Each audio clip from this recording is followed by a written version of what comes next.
Oi, oi, pessoal! Pensando nesse trimestre que antecede o Enem, hoje iremos trabalhar um conteúdo recorrente ao exame, as figuras de linguagem. Mas não podemos começar a falar sobre elas se antes não pensarmos em dois conceitos, denotação e conotação. Veja esse slide. Denotação é a linguagem utilizada em seu sentido literal, ou seja, o sentido que carrega o significado básico das palavras, expressões e enunciados de uma língua. Em outras palavras, o sentido denotativo é o sentido real, dicionarizado das palavras. Olha o primeiro exemplo.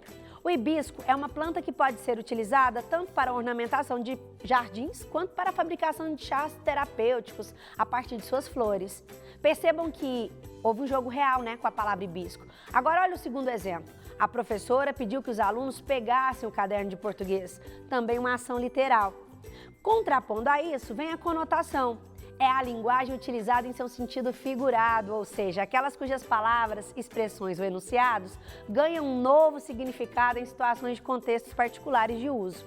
O sentido conotativo modifica o sentido denotativo literal das palavras e expressões, ressignificando-as. Veja esse exemplo de Luís de Camões. Amor é fogo que arde sem se ver. Amor é fogo que arde sem se ver, é ferida que dói e não se sente. É um contentamento descontente, é dor que desatina sem doer. Luís Vaz de Camões. Espero que tenha ficado claro, mas vamos conversar melhor sobre essa linguagem ressignificada, conotativa?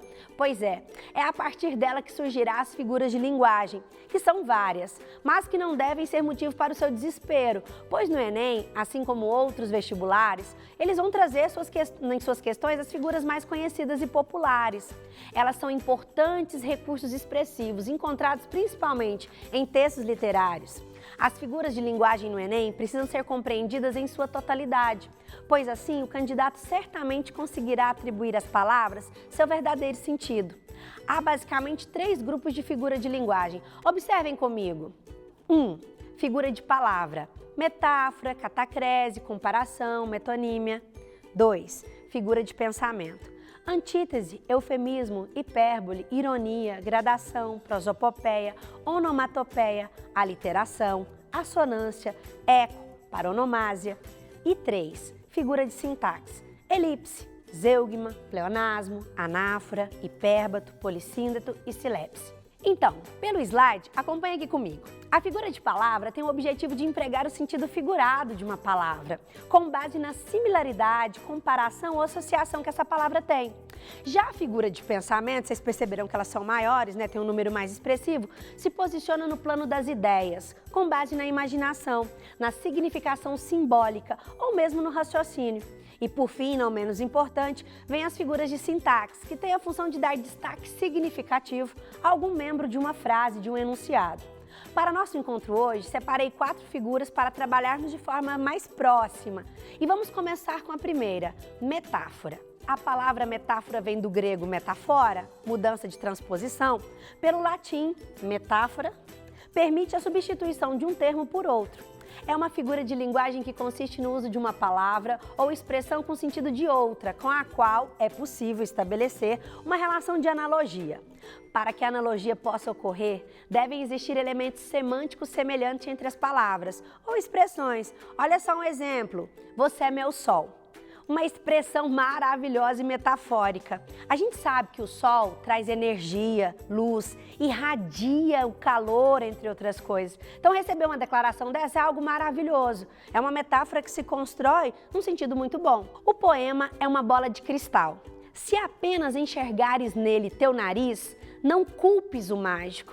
É de Mário Quintana. A gente sabe que o poema não é uma bola de cristal. Muitos a confundem com outra figura, a de comparação, que tem função semelhante, mas que traz geralmente uma palavra ou expressão comparativa, que é descrita no enunciado, ela vem explícita, Como exemplo, a palavra como.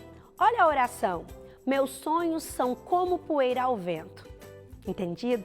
Houve uma comparação entre os sonhos e a poeira. Temos também outras figuras, mas vamos ver uma questão que caiu no Enem para ilustrarmos o que estamos estudando? Olha só, essa questão é de 2013. Vocês veem a imagem aí. É um homem, um ser humano, em evolução. Veio das cavernas até os dias atuais. E o enunciado começa assim. O argumento presente na charge consiste em uma metáfora relativa à teoria evolucionista e ao desenvolvimento tecnológico. Considerando o contexto apresentado, verifica-se que o impacto tecnológico pode ocasionar a. O surgimento de um homem dependente de um novo modelo tecnológico. B. A mudança do homem em razão dos novos inventos que destroem sua realidade. C. A problemática social de grande exclusão digital a partir da interferência da máquina. D. A invenção de equipamentos que dificultam o trabalho do homem em sua esfera social. E. O retrocesso do desenvolvimento do homem em face da criação de ferramentas como lança, máquina e computador? Então, pensaram na resposta? O gabarito é a letra A.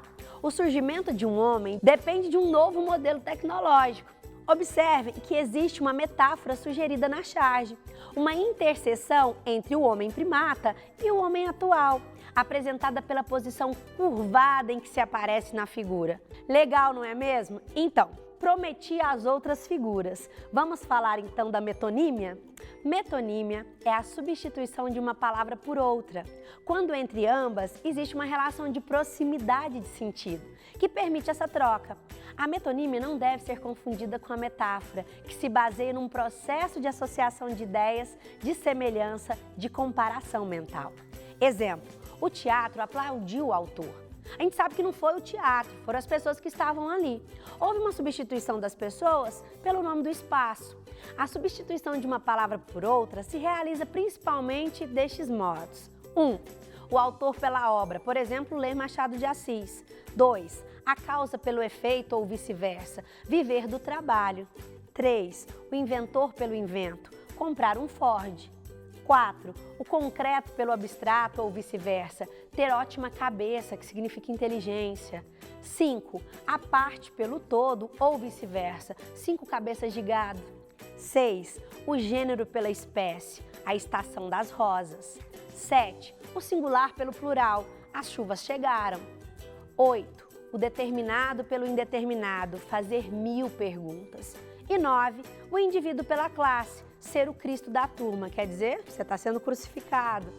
Temos também uma outra figura que é o eufemismo, que é uma maneira de dizer as coisas de forma mais sutil e leve, um mecanismo que tem o objetivo de suavizar uma palavra ou expressão que possa ser rude ou desagradável. Ele consiste na troca de termos ou expressões que possam ofender alguém por outras mais suaves, seja por serem indelicadas ou grosseiras. Exemplo, você faltou com a verdade quando se pretende dizer que determinada pessoa mentiu. A antítese também é uma figura importante. É a figura de linguagem caracterizada pela apresentação de palavras de sentidos opostos. Olha só o exemplo 1. Viver e morrer são coisas mais naturais do mundo. Viver e morrer. A alegria e a tristeza fazem parte do meu trabalho. Alegria e tristeza. E para terminarmos por hoje, trouxe para vocês uma última figura, a hipérbole, a famosa por seu exagero. Uma figura de linguagem classificada como figura do pensamento, que consiste em exagerar uma ideia com a finalidade expressiva. É um exagero intencional na expressão. Olha só o exemplo, estou morrendo de sede, em vez de dizer que está com muita sede. 2. Já lhe disse isso 1 milhão de vezes, em vez de dizer que disse isso várias vezes. Mas para finalizar, vamos para uma última questão do Enem, agora de 2016, um pouco mais próximo a nós. O nome do inseto pirilampo, vagalume, tem uma interessante certidão de nascimento.